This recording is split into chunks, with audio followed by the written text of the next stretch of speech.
अब अपना second important member है ऊडोगोनियम। ऊडोगोनियम फिलामेंटस होता है, ये इस तरह से फिलामेंट होता है इसमें।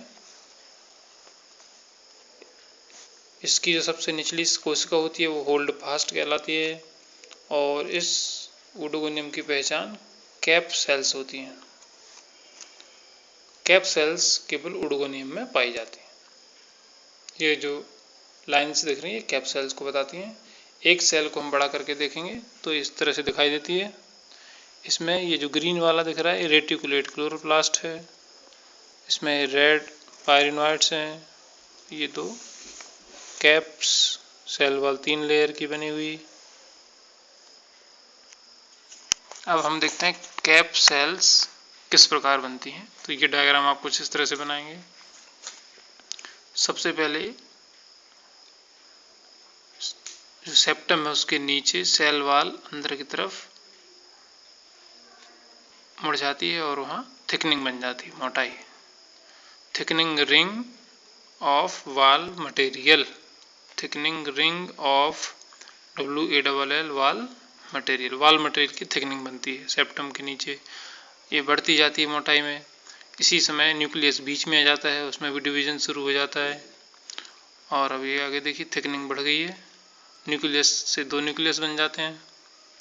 अब जो थिकनिंग में स्ट्रेचिंग होती है, लंबाई में खिंच जाती है और ये ऊपर एक नई सेल का निर्माण करती है। और थिकनिंग के कारण जो थिकनिंग खिंचती है तो इसके ऊपर वाली सेल वाल टूट जाती है और एक रिंग बन जाती है, ये बन जाती है जिसे हम कैप बोलते हैं। ये न्यू सेल वाल, ये लिखा हुआ है न्यू सेल वाल और ये ओल्ड सेल वाल। इस प्रकार एक सेल से 2 सेल और ये कैप का जितनी डिविजन्स होते हैं उतने ही कैप्स होते हैं। अब हम इसकी लाइफ साइकिल देखते हैं। लाइफ साइकिल में सबसे पहले हम देखेंगे उसका अलैंगिक प्रजनन, एसेक्सुअल रिप्रोडक्शन। कोई भी कैप सेल जू स्पोरेंजियम का काम करने लगती है।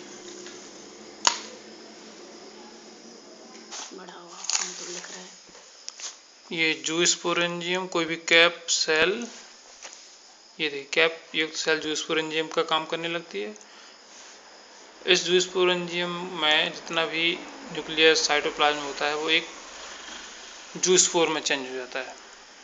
यहाँ एक कैप है, यहाँ से स्प्लिट हो जाती है, टूट जाती है सेल वाल और ये वेसिकल बाहर निकलती है। उस वेसिकल के अंदर एक जू स्पोर होता है, पियर शेप्ड मल्टीफ्लैजेलेट।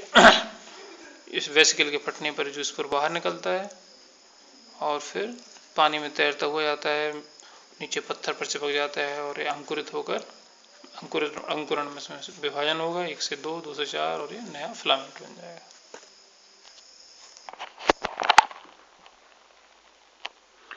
अब हम देखते हैं सेक्सुअल रिप्रोडक्शन या लैंगिक प्रजनन। ऊडोगोनियम में 2 प्रकार की स्पीशीज हो सकती हैं, मैक्रेंड्रस और नैनेंड्रस। मैक्रेंड्रस फिर 2 प्रकार की हो सकती है, मोनोइसियस या उभय लिंगाश्रयी और डायोसियस या एक लिंगाश्रयी। मोनोइसियस में दोनों मेल और फीमेल एक ही फिलामेंट में पाए जाते हैं। डायोसियस में मेल प्लांट अलग होता है, फीमेल प्लांट अलग होता है। दूसरी जो स्पीशीज है ऊडोगोनियम में वो हो सकती है नैनेंड्रस। इसमें ड्वार्फ मेल होता है इसलिए इसको नैनेंड्रस कहते हैं। ये फिर 2 प्रकार की हो सकती है, गायनेंड्रोस्पोरस और ईडियोएंड्रोस्पोरस। गायनेंड्रोस्पोरस में जैसा कि नाम से है गायनेंड्रो, गायनस फीमेल, एंड्रो मेल, तो इसमें एक मेल एंड्रोस्पोरेंजिया और ऊगोनिया एक ही प्लांट पर बनते हैं। इसमें एंड्रोस्पोरेंजिया और ऊगोनिया अलग अलग प्लांट पर बनते हैं। सबसे पहले हम देखेंगे मैक्रेंड्रस प्लांट की लाइफ साइकिल। ये देखिए मैक्रेंड्रस प्लांट की लाइफ साइकिल। इसमें मेल को एंथीरिडिया, फीमेल को ऊगोनिया। तो एंथीरिडिया कैसे बनते हैं ये देखिए। कोई भी एक कैप सेल एंथीरिडियल मदर सेल का काम करने लगती है। इसमें एक डिवीजन होता है जिससे कि ऊपर अपर सेल एक लोअर सेल। अपर सेल को एंथीरिडिया कहते हैं, लोअर सेल सिस्टर सेल, फिर से डिवाइड होती है और बार बार डिवाइड होकर एक चेन बना देती है एंथीरिडिया की। 1 2 3 4 एंथीरिडिया बन गए, लिखा चेन ऑफ एंथीरिडिया, और ये नीचे एक सिंगल सेल। अब प्रत्येक एंथीरिडिया से 2 एंथीरोजॉइड्स बनते हैं, साइड से पोर से निकल जाते हैं या स्लिट से। ये देखिए 2 एंथीरोजॉइड इस तरह से रहते हैं, pear shaped multi flagellate structure uninucleate, एक केंद्र की है। ये है एंथीरोजॉइड या स्पर्म। ये हुआ मेल। अब देखते हैं फीमेल। फीमेल रिप्रोडक्टिव स्ट्रक्चर को ओगोनिया कहते हैं। यह इसी फिलामेंट में भी बन सकती है और अलग भी बन सकती है।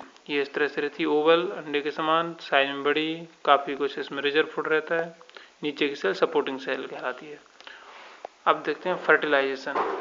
फर्टिलाइजेशन के वक्त ये ओगोनियम का जो पूरा साइटोप्लाज्म है ये एक एग में कन्वर्ट हो जाता है, इसको एग कहते हैं। और यहाँ एक क्लियर एरिया बन जाता है और यहाँ एक स्लिट बन जाती है इस तरह से। ये देखिए स्लिट, छेद बन गया। यहाँ से एंथीरोजॉइड से स्पर्म आते हैं अंदर, फर्टिलाइजेशन होता है, फ्यूज हो जाते हैं इससे। जाइगोट, जाइगोट से ऊस्पोर बना, ऊस्पोर में मियोसिस या अर्धसूत्री विभाजन होता है, जिससे 4 जूस्पोर्स बनते हैं और ये जूस्पोर्स फिर से प्लांट बना देते हैं।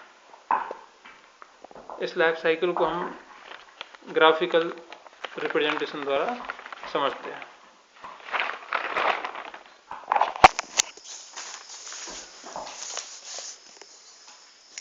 देखिए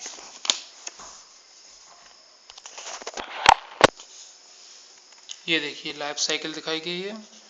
यहाँ से शुरू करेंगे मैक्रेनरस मोनोसियस फिलामेंट, मतलब इसी में मेल और फीमेल दोनों सेक्स ऑर्गन बनेंगे। सबसे पहले ऊपर की तरफ एसेक्सुअल लाइफ साइकिल, जूस्पोरेंजियम बनेगा, जूस्पोरेंजियम में जूस्पोर जर्मिनेशन करेगा और फिर से प्लांट बन जाएगा। अब नीचे हम देखते हैं sexual life cycle. Male reproductive structure antheridia बनेंगे, फीमेल ओगोनिया बनेंगे। ओगोनिया एंथीरिडिया में स्पर्म, ओगोनिया में एग। यहाँ एन मतलब हेप्लॉइड है। ये फर्टिलाइजेशन होगा, जाइगोट बनेगा 2n, जाइगोट से वूस्पोर भी 2n, इसमें मियोसिस अर्धसूत्री विभाजन होगा, अंकुरण होगा और ये जूस्पोर्स बनाएंगे 4, और चारों जूस्पोर्स फिर से प्लांट बना देंगे। ये इस तरह से इसकी लाइफ साइकिल कंप्लीट हो जाती है। मैक्रेनरस मोनोसियस। इसके बाद आती है मैक्रेनरस डायोसियस। ये मोनोसियस का, डायोसियस में इतना है कि यहाँ डायोसियस आप लिख देंगे, यहाँ मेल फिलामेंट लिख दीजिए, यहाँ फीमेल फिलामेंट लिख दीजिए, बाकी सारा सेम रहता है। और यहाँ पर जूस्पोर्स 2 मेल बनाएंगे तो फीमेल बनाएंगे। इसका चित्र हम बना देते हैं, रुकिए। ये है मैक्रेनरस डायोसियस स्पीशीज की लाइफ साइकिल। डायोसियस मतलब मेल फीमेल अलग अलग। तो हम यहाँ से शुरू करें, मैक्रेनरस मेल, मैक्रेनरस फीमेल। मेल में बनेगा एंथीरिडिया, फीमेल में बनेगा ओगोनिया। एंथीरिडिया से स्पर्म, ओगोनिया से एग, फर्टिलाइजेशन होगा। यहाँ आप लिखिए फर्टिलाइजेशन। जाइगोट, जाइगोट से ऊस्पोर, ऊस्पोर में म्यूसिस होगी, 4 जूस्पोर बनेंगे, 2 जूस्पोर मेल बना देंगे, 2 जूस्पोर फीमेल बना देंगे। ये हो गई सेक्सुअल लाइफ साइकिल। यहाँ आप लिख दीजिए सेक्सुअल। नीचे की तरफ इसमें चित्र में बनाएंगे हम एसेक्सुअल। मेल की एसेक्सुअल अलग रहेगी, फीमेल की अलग। मेल में जूस्पोरेंजियम, जूस्पोर, प्लांट। फीमेल में भी जूस्पोरेंजियम, जूस्पोर, प्लांट। ये होगी ग्राफिकल लाइफ साइकिल ऑफ मैक्रेनरस